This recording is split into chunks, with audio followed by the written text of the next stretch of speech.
be a full discourse on entrepreneurship, let me assure you. So I'll try to do my best to summarize the 35 years of the history of the company in 10 minutes or less and go on from there. After graduating from MIT, I started a consulting company with some professors at MIT. And one of the things we got into was to publish the research which was coming out of MIT and from the company. And in this publishing business, I got involved into printing processes in some detail. And I used to visit the printing plants and I used to see how it was done, how the galleys were set. The galleys, the printing in those days were done by using phototype setters, which were driven by a paper tape. And it was a very laborious process and very cumbersome and very hard to find operators for. I had once seen paper tape falling off a telex machine in India. And after a great deal of thinking about this, it occurred to me why this could paper tape not be punched in India. And this has really started the whole thought process for the company.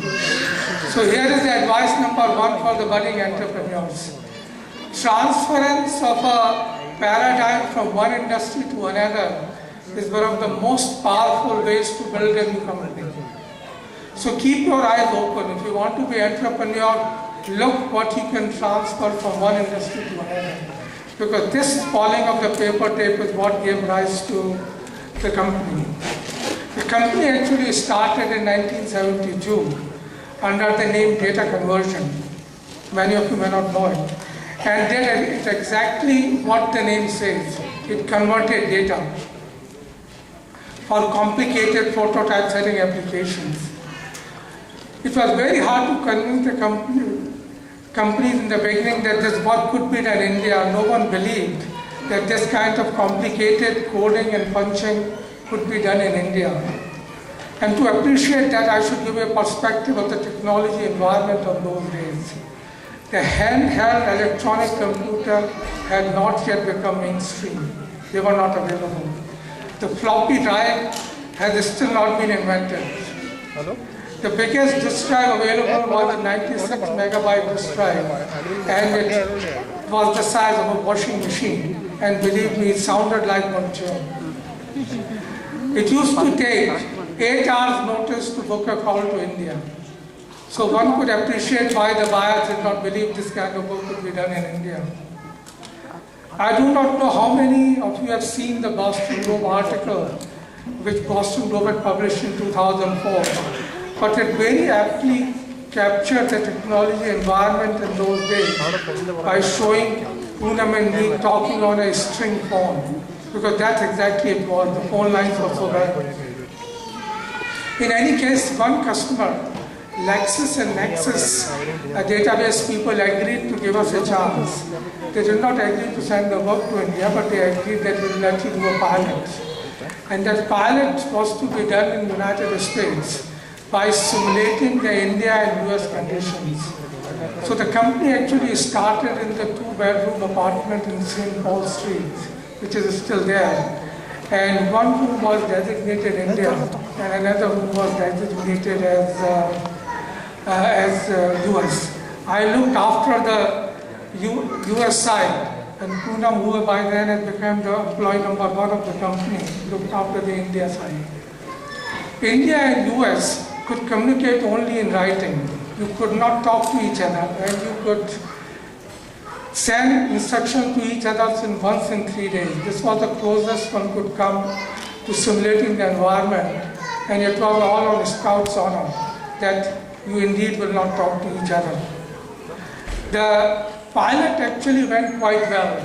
The Lexis and Nexus people were satisfied, and they said, we'll try you out. So Poonam went to India and trained the first set of operators, and he opened an operation in Yerwada in Pune. I don't know how many of you know about Pune, but that still is the company's registered office in 2-room apartment. This grew very rapidly. The operation grew very rapidly, and we soon became the largest Flexowriter installation in the world. Lexowriter is a machine which is used to punch paper tapes, which are then fed into phototypesetters.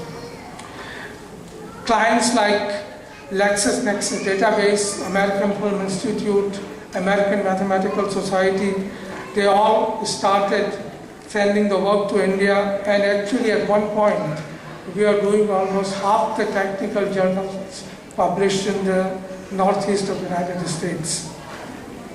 To give you an idea, at the peak of the facility, we were punching almost 3 miles of paper tape a day, which was then rolled and sent from India to United States to be fed to the typesetters.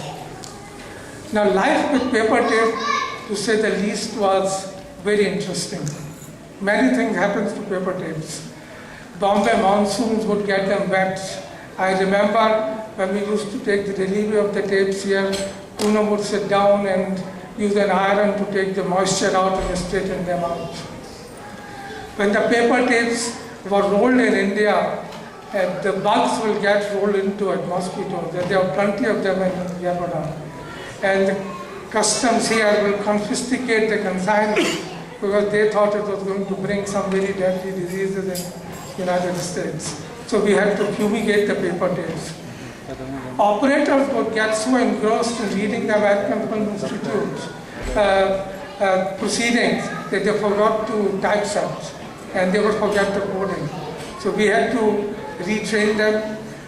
One of the favorite things they did was that they made a mistake, and India, the way the operators are trained, they don't like mistakes. They would back up and correct the mistakes on the paper, not realizing that the paper tape does not get erased, and the mistake continues. So it took a lot of work to do to bring them up to speed on how the work was to be done. So the need of the hour, going back to 1980s, was somehow to convert paper tape into magnetic tape, so it could be shipped to the United States in a much more secure manner. And here is the advice number 2, or lesson number 2 for the entrepreneurs. A need is an opportunity. And this need was so crucial because in all of India in those days I found only 2 paper tape readers. One was in IIT Bombay and one was in Indian Meteorological Department in Delhi. And using both of them was just almost impossible. I had worked on data general machines here, so I thought I'll ask data general to sell me a machine with a paper tape reader so we could convert the paper tapes in India. They were, of course, very willing to sell the machine, but they said, we don't know who would maintain it for you. And so